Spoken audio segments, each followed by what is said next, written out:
قسم ہے اس کی جس نے پیدا فرمایا مرد کو اور عورت کو، نر کو اور مادہ کو۔ اللہ رب العزت نے ہر ایک کو جنس میں پیدا فرمایا، ہر ایک کو اللہ تعالیٰ نے جوڑ بنایا۔ کل شیء خلقنا زوجین ومن کل شیء خلقنا زوجین، ہم نے ہر ایک کا جوڑا بنایا، ہر ایک کا جوڑا بنایا۔ جس کا جوڑا نہیں وہ صرف ایک ہے، وہ ہے اللہ۔ لم یکن لہ کفوا، اس کا کوئی جوڑدار نہیں، اس کا کوئی ساجی نہیں، اس کا کوئی ساتھی نہیں، اس کے کوئی برابر نہیں۔ عزیزان گرامی قدر، اس کے علاوہ جتنی مخلوقات ہیں ان تمام کو اللہ رب العزت نے جوڑوں میں بنایا ہے۔ شیر ہے تو شیرنی بھی ہے۔ عزیزان گرامی قدر، آپ دیکھیں جتنی چیزیں ہیں، درختوں میں بھی جوڑ ہوتے ہیں، پتوں میں بھی جوڑ ہوتے ہیں، انسانوں میں بھی جوڑ ہوتے ہیں، جانوروں میں بھی جوڑ ہوتے ہیں، جنات میں بھی جوڑ ہوتے ہیں۔ اللہ تعالیٰ نے وَمِن كُلِّ شَيْءٍ خَلَقْنَا زَوْجَيْن، دن ہے تو رات ہے، اندھیرا ہے تو اجالا ہے، خوشی ہے تو غم ہے، عزیزان گرامی قدر راحت ہے تو پریشانی ہے، ہر ایک چیز کا ایک جوڑ ہے۔ عزیز دوستو، تنہا اگر کوئی ہے وہ اللہ، هو اللہ احد، وہ اللہ ایک ہے، تنہا ہے، تنہا ہے، یہ اللہ رب العزت کی شان ہے۔ عزیزان گرامی قدر، اس کے علاوہ جتنی مخلوقات ہیں اللہ نے جوڑ بنائے، اللہ نے جوڑ بنائے۔ وما خلق الذکر، قسم ہے اس ذات کی جس نے مرد کو پیدا فرمایا، والانثی، اور عورت کو پیدا فرمایا۔ مرد ہو عورت نہ ہو تو زندگی میں سکون نہیں، عورت ہو مرد نہ ہو تو زندگی میں سکون نہیں۔ زندگی کا سکون ان دونوں کے اکٹھا ہونے کے ساتھ ہے۔ عزیزان گرامی قدر، کتنی راحت ہوتی ہے جب وفادار، فرما بردار، اطاعت شعار بیوی دروازہ کھول کر آپ کا استقبال کرے۔ کتنا سکون ملتا ہے جب محبت کرنے والا شوہر اپنی بیوی کے ساتھ محبت کا سلوک کرے، کتنا سکون ملتا ہے، کتنی راحت ملتی ہے۔ عزیزان گرامی قدر، اللہ نے کیوں بنایا؟ آپ تمام حضرات جانتے ہیں، اچھی طرح جانتے ہیں کہ حضرت سیدنا آدم علیہ السلام کو اللہ نے بنایا تھا، اور بنانے کے بعد اللہ تعالیٰ نے حضرت سیدنا آدم علیہ السلام کو جنت میں رکھا تھا۔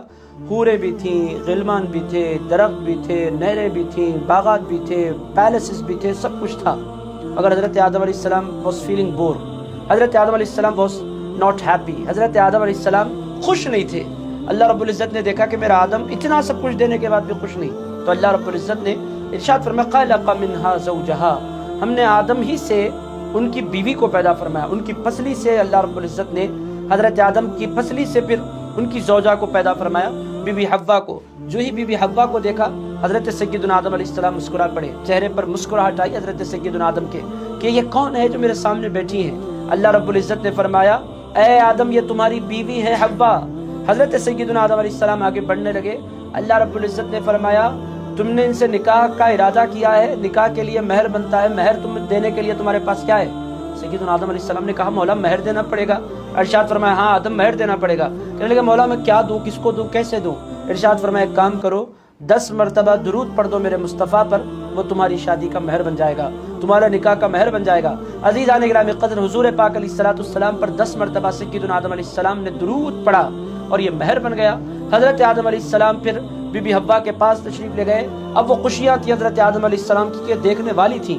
عزیزان گرامی قدر، اس کائنات کا سب سے پہلا رشتہ ماں کے رشتے سے پہلے، باپ کے رشتے سے پہلے، بیٹے کے رشتے سے پہلے، بھائی کے رشتے سے پہلے، اور بہن کے رشتے سے پہلے، دوست کے رشتے سے پہلے، اس کائنات کا سب سے پہلا رشتہ جو ہے وہ میاں بیوی کا رشتہ ہے۔ اور عزیزان گرامی قدر، یہ بات سمجھنے کی ضرورت ہے کہ نوجوانوں کو بالخصوص جو پروگرام دیکھ رہے ہیں کہ آپ اگر چاہتے ہیں کہ آپ کی زندگی کو سکون ملے، سکون اللہ رب العزت نے نکاح میں رکھا ہے۔ عزیزان گرامی قدر، نوجوان جتنے ہیں، بچیاں ہیں یا بچے ہیں، جو کچھ ہمارا پروگرام دیکھ رہے ہیں، نکاح کا ارادہ کیجئے، نکاح کو مت ٹالیے، یہ اللہ کا قاعدہ ہے۔ اسی لیے اللہ فرماتا ہے وما خلق الذکر والانثی، قسم ہے اس ذات کی جس نے پیدا فرمایا مرد کو اور عورت کو۔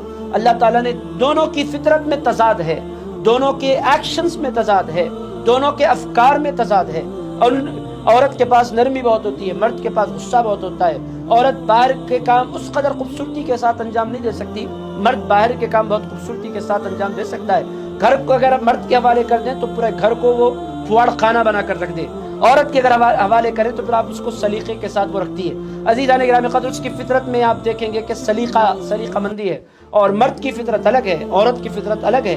اللہ رب العزت فرماتا ہے آج کل عورتیں یہ کوشش کر رہی ہیں کہ مرد بن جائیں، مرد یہ کوشش کر رہے ہیں کہ عورتیں بن جائیں۔ عزیزان گرامی قدر، عجیب قصہ ہے، عجیب زمانے میں ہم داخل ہو گئے ہیں۔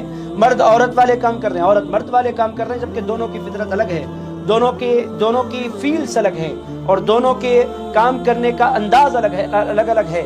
عزیزان گرامی قدر، جو بندہ سمجھتا ہے اس کو نہیں ہے، خود بھی برباد ہوتا ہے اور لوگوں کو بھی برباد کر دیتا ہے. مرد عورت کی طرح بننے کی کوشش کرے، کیسے بن سکتا ہے؟ کیا بچہ پیدا کر سکتا ہے؟ نہیں کر سکتا. بچہ پیدا کرنا، بچے کی تربیت کرنا، یہ عورت کے حوالے اللہ نے رکھا. تو اللہ فرماتا ہے قسم ہے اس ذات کی، کیوں اللہ نے ایسے بنایا؟ تاکہ سکون ملے، تاکہ راحت ملے، تاکہ اطمینان ملے، تاکہ نسل آگے بڑھے، تاکہ گھر جنت کا نمونہ بن جائے. یہ سب کچھ کب ہوتا ہے؟ جب دونوں کے درمیان تضاد بھی ہو، اور تضاد ہوتے ہوئے پھر انڈرسٹینڈنگ بھی ہو. یہ کمال ہے. یہ اللہ نے ایک فطرت بنائی ہے کہ دونوں کی فطرت میں حد درجہ اختلاف ہوتا ہے، اس کے باوجود بھی پھر محبت بھی ہوتی ہے، پھر انڈرسٹینڈنگ بھی ہوتی ہے.